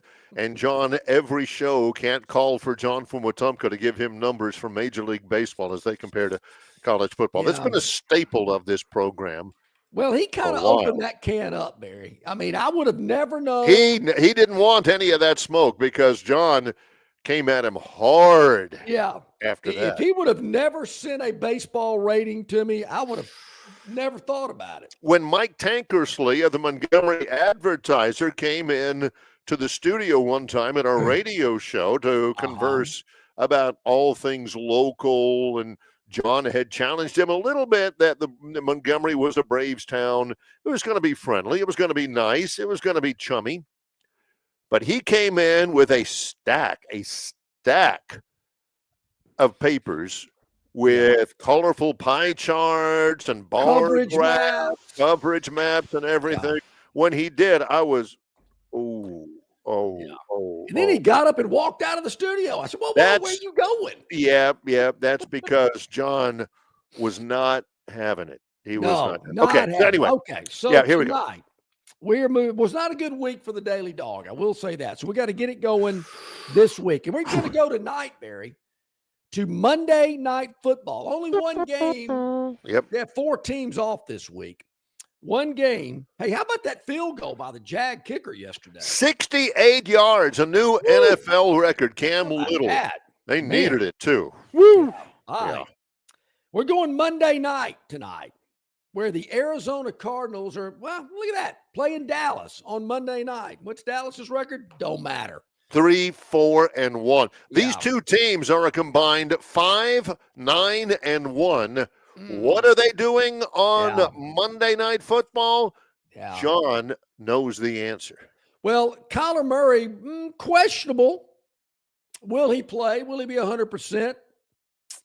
Word is, could be a game time decision. Yeah. Not looking good. No. But, and of course, we all know about Dak Prescott. Is he really that good? One of the top 5 quarterbacks in the NFL today. So, do we like the fact that Arizona's catching points on the road? Yeah, it's kind of tempting. What are the points? I believe it's 3.5 in this game. 3.5? Okay. 3.5. Right. But what we really like, Barry, is 54.5.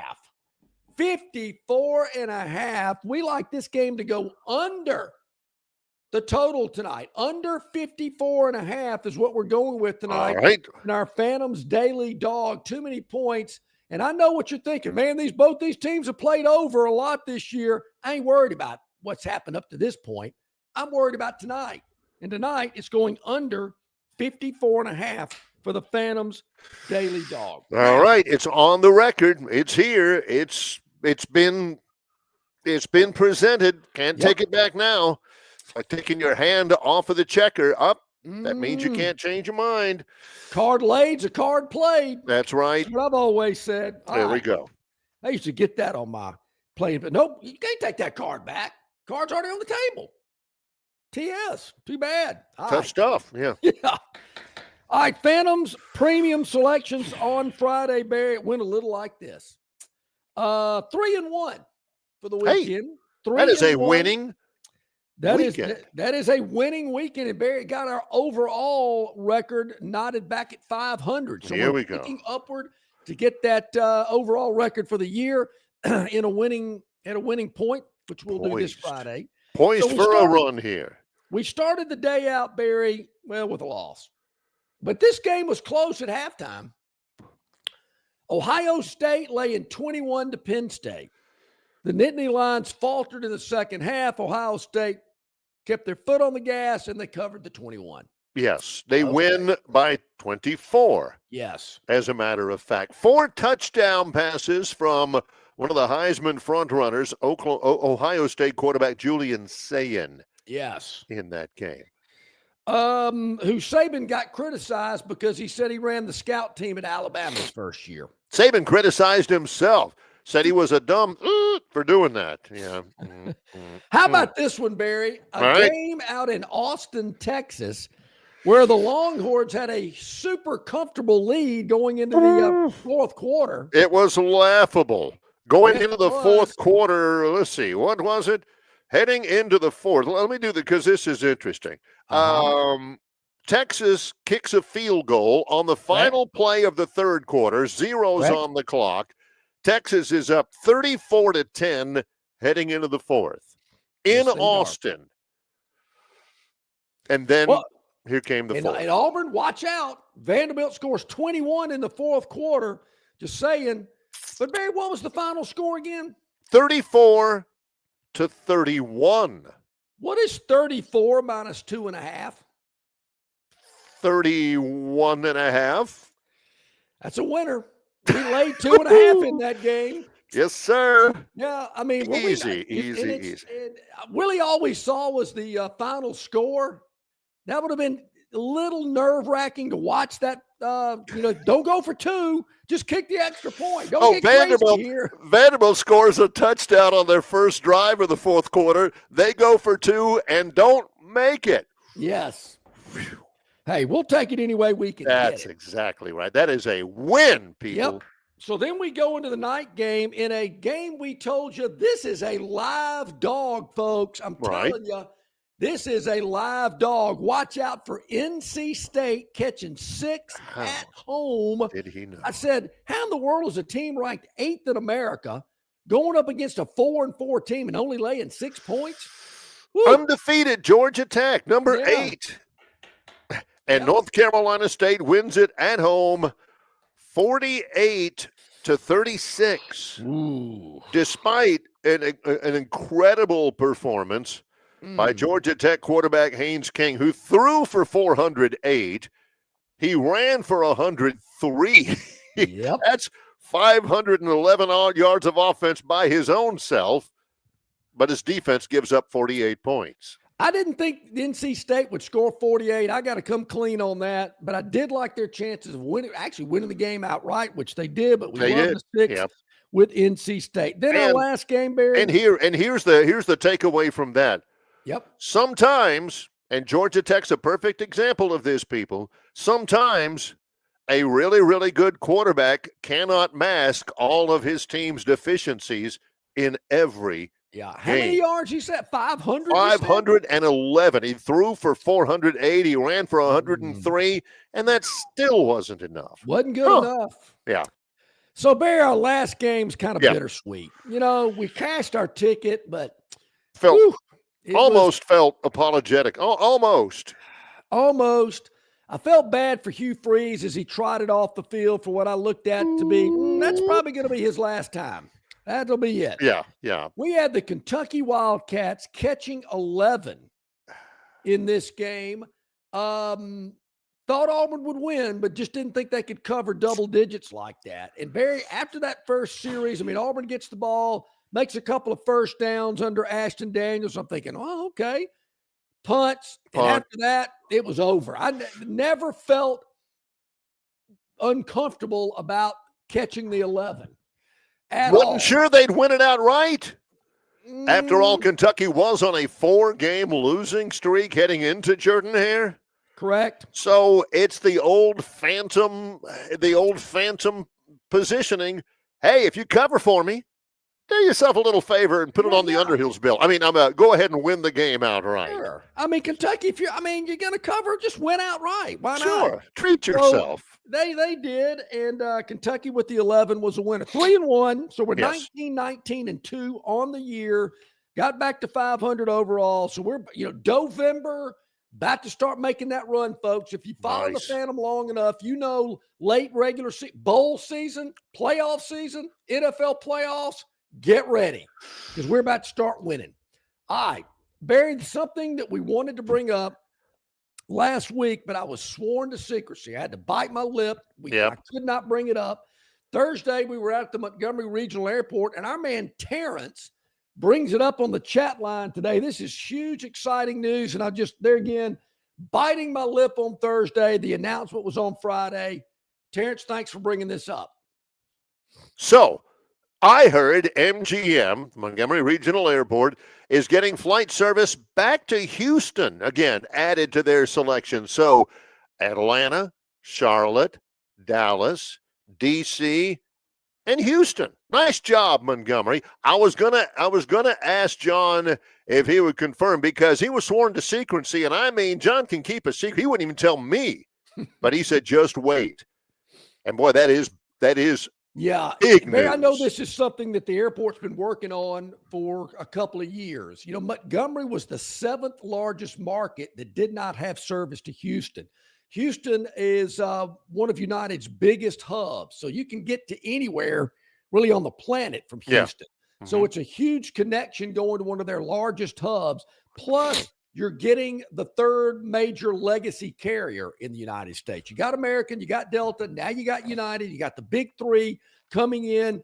There again, competition, fares go down, more options. So it is a big, big get for the city of Montgomery, which will start in April. April the 7th, I believe, is the first day of operation. There will be 2 flights daily between Montgomery and Houston to go along with all the other hubs that Terrence just mentioned in his chat. But that's big time. And I know the airport has been working for years to get United to come to Montgomery. He says coming back because Continental, before they merged with United, did come to Montgomery for a while, but that service was stopped. So it's good to see that they brought this back. And I certainly expect it to be a huge success. Yeah, so truly, MGM is getting better the more you use it.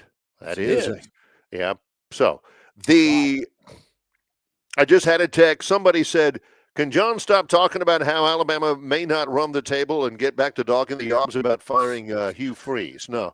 But see, we saw that fans coming. don't want to hear all about their team's mortality. Yeah. You know, they don't want to hear about their team's warts. But Come you know, on. the thing about Freeze, their coach. The thing about Freeze, I mean, did we not see this coming? I mean, is it really news? Is it a shock? I think there's some relief, actually. Well, there's disappointment. Here Sadness. we go again. Yeah. You know, we're going down this road again. Why can't we ever get it right? Now, look, I can't answer those questions. But he's tried before. He's offered opinions before.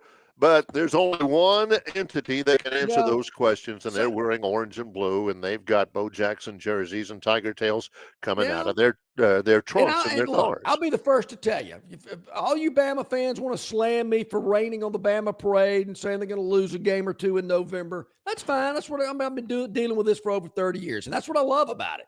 I got my take, you get your take. But I was wrong about Hugh Freeze. I'll be the first to tell you. I thought he was a perfect fit. So did I. Look what he did at Liberty.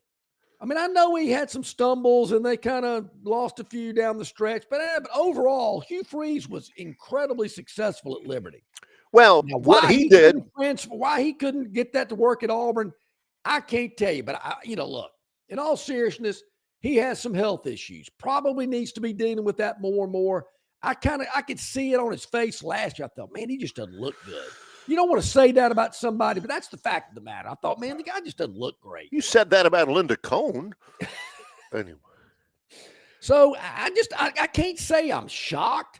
Look, I didn't think they'd fire him, but I didn't think they'd lose to Kentucky and not score a touchdown either. And that's one of those situations where, and I told people, hey, man, unless the bottom falls out and can I say crap the bed? Is that okay? I mean, I want to say another word. Yes. Poop the bed. Defecated in the bed. Yeah, unless they do that, they ain't fired him. Well, they pooped the bed Saturday night. Yes, the bottom did fall out. That's basically it. So, and it's up to other people more well-connected, it's hard to imagine, more well-connected than us to address the problems that led to that. Because I mean, Harsin, somebody pointed out on the chat liner, Harsin had Bo Nix and Tank Bigsby on the same team and couldn't have a winning record. Meanwhile, Nix had to go somewhere else after he got his Auburn degree to develop into an NFL quarterback, while Freeze took Malik Willis, who couldn't beat out Bo Nix at Auburn, to Liberty, and they got Malik Willis to be a draft pick, which I didn't think would ever happen. They wanted some of that magic back on the Plains. Well, there was never any magic. There was never any. It's not like he peaked and then lost his footing. He never had his footing. Is there somebody out of the Pat Dye mold that can come back and say things like it'll take 60 minutes to beat Alabama and hug them around the neck and wrestle with them angels? And two people. Who we got? Who? John Summerall, Dan Lanning. I don't know if they get either one of those. I don't know if if they don't. Dan Lanning. Well, I don't. If he wants to get back to the SEC, yeah. He ain't going to make more money at Auburn than he is at Oregon, I don't think, unless I'm surprised. it's not exactly a football hotbed for recruiting. They've got more money than, as one of my old friends said, Carter has little pills, but they're in the Big Ten. Do you want to fly across country 4 times a year, not just to play in the Big Ten, but also to have to recruit players and stuff? I don't have a good feeling about that one. Sumbrall, I don't have a great feeling about that one. It's okay. I don't know that happens, but if you want Pat Dye reincarnated, good luck, because John will be the one to tell you. They ain't never been but one Patrick Fain Dye come down the pipe. Still miss that guy. Man, unbelievable. John said, can I come visit your farm in Notasulga? And Coach Dye says, yes. Bring your checkbook. Bring your check. You know, Barry, I'm going to take a picture. My Japanese maple in my backyard is this time of year. It looks beautiful. I will admit the leaves are a little bit orangish. I said, Coach, I don't want these leaves being orange and blue in the fall. He said, no. They're going to be blue, but they're probably going to be orange. Yeah. But that tree is beautiful. I was looking at it yesterday. It's the prettiest time of year when it starts changing colors. Yep. Thinking about Coach Dye just the other day. It's awesome. Yes. All right. So, Barry, Terrence, he's a big Dodger fan, too. He's very excited about the Dodgers winning it all. I thought you and Mal were the only 2 Dodger fans, but Terrence wants to get on the board, too. He's a big Dodger man, but not so happy about his Canes. Yeah, so bad. And Luganbill did mention this. I didn't see all of them, but of the sequence he was talking about, 3 incredibly bad plays back to back against SMU that really tanked it. And I hadn't thought about that. Miami in November. They haven't exactly been world beaters. Man, when the weather's warm and they're feeling good, it's been a good program. Here's the problem with Miami. The Carson Beck expenditure rivals the Jackson Arnold purchase for ineffectiveness. Mm-hmm. Except the only difference is Carson Beck, he was at Georgia. He was already at a championship level program. He was already the starter. He took big NIL money to go to Miami because he said it wasn't the money, his girlfriend was down there. Well, he and her broke up. And now, after a couple of losses, Beck is throwing his team under the bus. Look, a post-game of SMU. Look, I'm just executing the plays that are called. This is what you're going to see in the big NIL transfer portal world. He ain't invested in the University of Miami. He's there this year, and then he's gone. Throwing your offensive coordinator under the bus, saying, hey, he's the one calling the plays. I just run the plays that are called after they have some adversity. That's not leadership. That's not sacrifice and team spirit. That's a guy who says, all right, looks like we're not going to the playoff. I'm playing for myself and my NFL draft status. That's what you get. John has said this before many, many times. These guys, these high-profile guys, they ain't coming to your school because they want to play for the fabled State U and, because you bleed this team's colors and all of that. Not these days. I tell you what, Carson color they're Beck bleeding is at Miami green. for money. Yes. Yeah, they're bleeding green is what they're bleeding. Different day and age. Barry, so Terrence tells me that according to Fox Sports Press Pass, Game 7 of the World Series averaged 25,960,000 viewers and peaked at 31 million and a half. Yes. Terrence. That was one of the best games. Forget World Series games. One of the best games I have ever seen. It had everything you wanted. It was, and obviously I didn't watch it because my game was going directly against the World Series, but it had everything you wanted. Baseball is back, baby. Don't screw it up now with a work stoppage and with the collective bargaining agreement walkout or anything like that. That was phenomenal. One of the best World Series ever. I don't want to poo-poo on these numbers, but because of some reason, YouTube and ABC and ESPN couldn't come to an agreement, so the masses the country, the majority of it, couldn't watch those games because so many people are hooked up with YouTube. So I guess their only option was to watch the World Series. I mean, I'm going to use that angle. That's the path I'm going down. They didn't have anything better to watch. I mean, you had got to know that Preacher Kentucky from the Auburn Black game, Lagoon on TCM. if the masses could have watched Kentucky upset Auburn, those numbers would have been through the roof. Tennessee losing at home and their black unis against Oklahoma, that would have killed those numbers. Oh, unreal. 31.5 million viewers. I'm going to take baseball your word is for it. dead, yes. I'm going to take your word for it, Karen. And Chris the Bammer, love you, but nobody. You keep trotting that one out, and a couple others. Nobody knows who Arnold Ziffel is except us old people. Arnold Ziffel was the pig on Green Acres. Was 60 years ago. Is that on TV Land? I mean, you would think that Green Acres would be on TV Land. I love that show. Don't there you go. That anymore. All right. Well, when we come back, on Gurn Bueller's day off, episode number 301, it's the Gurn Jr. Victoryland 777 topic wheel. Had many, many compliments on Gurn Jr.'s Halloween-themed topic wheel last Friday. It was epic. It's Longshore and McKnight in association with Yellowhammer News, presented by Bud Light. Why Hands? At Hands Heating and Air, you get this area's highest-ranked service provider with 24-hour repair service, no overtime charges, and their same-day service guarantee. Plus, instead of other companies' 30-day repair warranty, Hands gives you a 3-year repair warranty. Hands Heating and Air is here for you 24/7, 365. And service is not just something they do, it's their way of operating, for you in mind. All of Hands employees are trained to adhere to this standard. They work hard to ensure that this standard is maintained, and they are constantly looking for new ways to better serve you. Call Hands Heating and Air today at 508-5382. That's 508-5382, or find them on the web at 834hands.com. The Bush Guide, cold and smooth survival skills. For a successful stint in the great outdoors, pack accordingly. Place heavy essentials near your spine for stability in rough terrain, with light items near the bottom. Now, you may be wondering, where does the Bush Light go? In your stomach.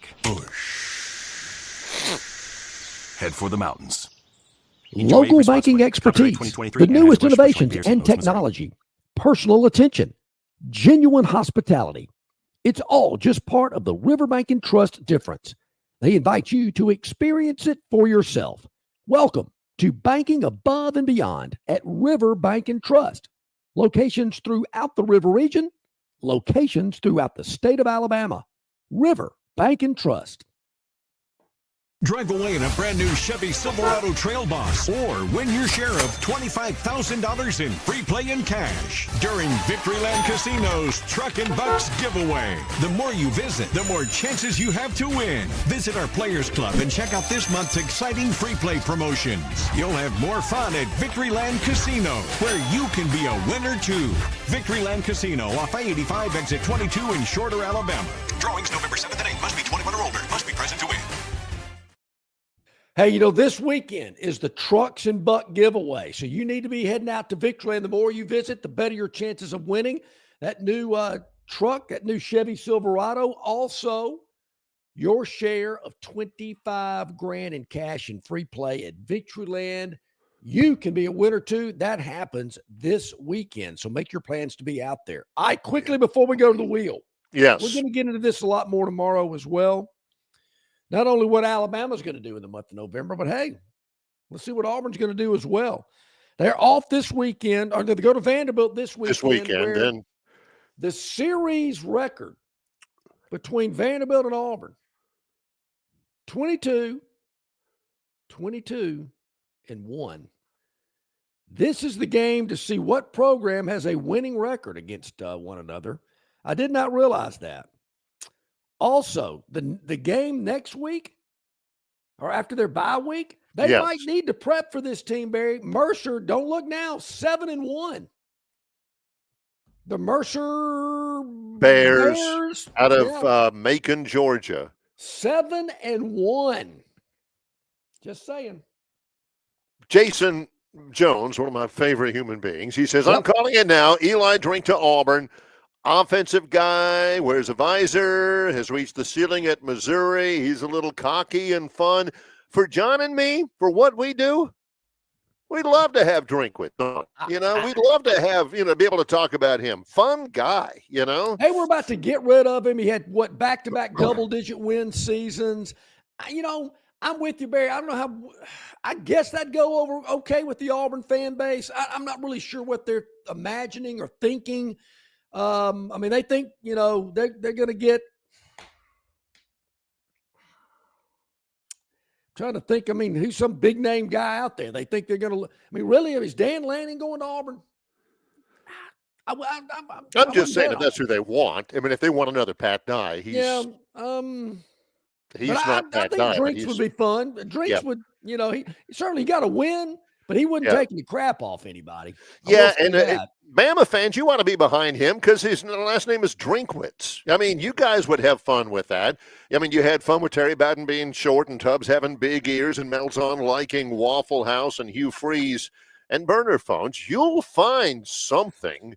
And Drinkwitz he'll be an easy one to get, and he'll probably encourage it. Okay, Gurn Jr. Victory Lamb 777. Real quick, you'll like this one, Barry. Mal chiming in today. Stat of the year. I do not like this one. I do not. Stat of the year. Yeah, Mal says decade, century. The Dodgers have won 3 World Series since 2020. The Atlanta Braves have won 2 since, ever. Mal, you got to go back. You got to go back the whole Braves franchise, back when they were in Milwaukee and when they were in Boston. Come on. You know what you forgot, Mal? Those 2 World Series titles that the Braves have won are the same numbers the Florida Marlins have won too. Miami Marlins. Let's go back. Let's go to it. All right. Time for our Gurn Jr. Victoryland 777 topic wheel, presented by Victoryland 777 Casino. Exit 22, I-85 in Shorter, Alabama. 6 topics. John and I have zero idea what any of them is about, so let's get it going here. Topic wheel. Curated by John. 24/7, 365. Hollywood ending. Yes. Hollywood ending. Yeah. Look at this. Greatest World Series game in a generation. Yeah, this was Andy Pages. The Blue Jays had every chance to win it. Guy hit a deep drive with 2 outs. Pages knocks over Kike Hernandez to make the catch and send it to extra innings, and then Will Smith hits a home run, and the Rays hit into a double play. Oh, the runner at third in the bottom of the 11th. What the heck? What a great series. What a great final. Once again, Barry, I got to take your word for it. I didn't watch it. I was watching Auburn, Kentucky. I was calling Troy versus Arkansas State. So. We were bringing that up. That was, tough night. Well, I'm just saying I didn't watch World Series. I was tough night. Enthused about another game. Okay, back at it. That was a great series and a great ending. Here we go. All right. Spin away. Look at that color combination. Wow, I hadn't seen that one in a while. Very nice. It's going to end up on Fire Sale. Fire Sale. Fire Sale. All right. What do we got for Fire Sale? Yep. You can tell the teams that are not going to make it. Jalen Phillips has been one of the only decent defensive players that the Dolphins have had. He got traded this morning for a 3rd-round pick next year. They're 2-7. Okay. They fired their general manager. Stephen A. Smith is intimating that it's because he's black. So they're trying to get draft choices now. Oh, the Dolphins. They also, again, Bradley Chubb, watch out for him because he's going to be going sometime soon. One of the other defensive ends on that team. This is that time of the year, and this is what makes it hard on the Phantom. Some of these teams now are throwing their cards in. We're out. You got to watch. Just have to know. You have to know when that's happening. Yes. You think? Yeah. Hey, it can happen in college too. Yeah, when you're playing one of these teams hard and you're the Phantom and they're not even playing hard themselves, you know. Come on. Yeah. Doesn't help you. Hey, Yes. Mal, I see you working there. Yeah, keep that one in your back pocket. I love that. All right. All Back right, at it. let's go back at it. Here, the Victoryland 777 topic wheel. 4 more topics to go.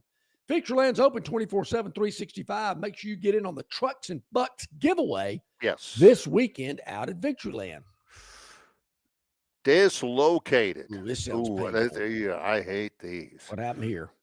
Oh, dislocated elbow. That is, we got to ask Robert Kahn about this. Oh, do not put your arm down to. That's how I broke both my arms one time. If you ever want to have just to be totally revolted by something, watch a video of Ty Detmer's brother, when he played for the Eagles. Yep. And he dislocated his elbow doing just that. They slung him down and he put his out, and I mean his elbow dislocated. Don't watch that. So I got a little tendonitis in my elbow. That's about all I want. Yeah. Woo, that's tough. Yeah, tough night for the Commanders or whoever they're called these days. Yes. All right. I think we got three more to go. I think I saw on the wheel. Let's hit it. Yep. Let's go. We're loading it up. We trying to get here we go. There we go. Three. Here we go. 3 left. All right, spin away. Let's see what we got. We don't know what these topics are. We're seeing them for the first time, as are you. Yeah. And it's going to stop on head scratcher. All You right. know, What happened here? What happened here? Oh, the Packers lost to the Panthers. I'm Yeah. not familiar with this one because I was traveling. He went for it. Yeah. Instead of kicking the field goal. Didn't make it. Yeah. Yeah, you don't think the Panthers are down. going to go into Lambeau and win, but a field goal at the buzzer was the difference. And the Packers lose those uniforms. But, I kind of like what they're trying to do with the fake leather helmets. Yeah, 1 second left in the fourth. The Panthers got the ball back when Packers gave it over on down, should have gotten the points, and the Panthers win. I like the faux leather helmets, but the colors are just. What you think about Seattle in their old uniforms last week? Love those old uniforms are the best. They had a logo on their jerseys. I didn't realize the Seahawks have been in the league 50 years. I remember when they came in with the Bucks. Yeah, and I'm thinking that was 50 years ago. Man, I am getting old. Jim Zorn, Steve Largent. Oh yeah. One thing about that Jag kicker making that field goal, I heard somebody mention that. The NFL, I haven't heard this. I don't know where you'd find it, but the NFL has kind of changed the rules when it comes to rushing a field goal and an extra point. The guy didn't get into it, but just mentioned that the rules are different. I don't know. I don't know what, they're trying to change all these kicking rules, it seems like, but I did notice the trajectory of that kick that for the Jaguars, that 68-yarder was extremely low. Well, it's got to be. Had to hit a line drive. I'm thinking, why aren't you trying to block that thing? Yeah. I thought that was kind of crazy. Long short, no, Cam Little, 68 yards. That is a new NFL record. It was down at Allegiant Stadium, so there's no wind or anything. Yeah. This guy is really good. Look how low it had to be that low. It's like Longshore trying to crank the driver. You don't hit a high pop-up driver with distance. You have to hit it low and let it climb. Yeah. So, Barry, that's kind of like a baseball record. The guy's indoors, no wind, no worries, no nothing. These guys that are booting them on outside off grass in windy, cold conditions go, wait a minute. Tom Dempsey hit one from 63 yards out for the Saints in the mud and the muck of Tulane Stadium with half a foot. Yeah. Guys are pansies. All right, what else we got? One more. One more? Here we go. Two. One more. Okay, we got to Here we go. One more. All right. Spin away. Ooh, new sponsor. Hey, if you're interested in being a part of the monolith that is Longshore and McKnight, longshoreandmcknight@gmail.com. We'll get in touch with you. When we were on the radio side, I always wanted to have a remote out at the X-Mart adult store, and we just couldn't ever get that one to work out. No. What do we got here? Experimental serum shows promise in reversing baldness within 20 days. Woo, look at this top. Man, I need it. Really, a cure for baldness. Taiwan University. Regrow hair in 20 days. No way. No way. All right. Mouse skin samples. That's a major red flag. Using mouse skin samples, hair follicles, and all right. That guy's pretty bald. It's He's true. Pretty bald. Are y'all trying to tell me something? What's going on here? Reversing baldness. I always thought it was genetic. Yeah, I don't know. I'm not too bald. I'm just getting a little thinner. Oh, yeah. Nobody looks at John and okay, so yes. Yeah, Brian, keep it in the fairway today, man. You're playing golf today, man. Woo, it's a little chilly out there. Yes. Yeah, dew sweeping. All right. Yep. Now tomorrow, Bear, I understand you're traveling tomorrow with Troy basketball. Yep, coming back. Hopefully after a win. Yes. Oh yeah, heck yeah. So I believe Gurn Sr. is going to hop on with me to start things off in the morning. Nice. Of course, we'll talk with Brian Matthews of AuburnSports.com, Travis Ryer on YouTube. Yep. Get that chat line going because we're gonna explore deeper both Alabama and Auburn's future strictly to the month of November. How will these teams finish out the regular season? And Ty, real quick, it don't matter. For most of the guys I know, that's a sacrifice they're prepared to make. Wait a minute. You put something on the top of your head to make your hair grow and it's going to give you the runs? Yeah, it gets in your bloodstream. That's kind of what it's there for. For our guest, Tom Luganbill from ESPN, and for our producer, Gurn Jr., that's John Longshore. I'm Barry McKnight. It's Longshore and McKnight in association with Yellowhammer News, presented by Bud Light.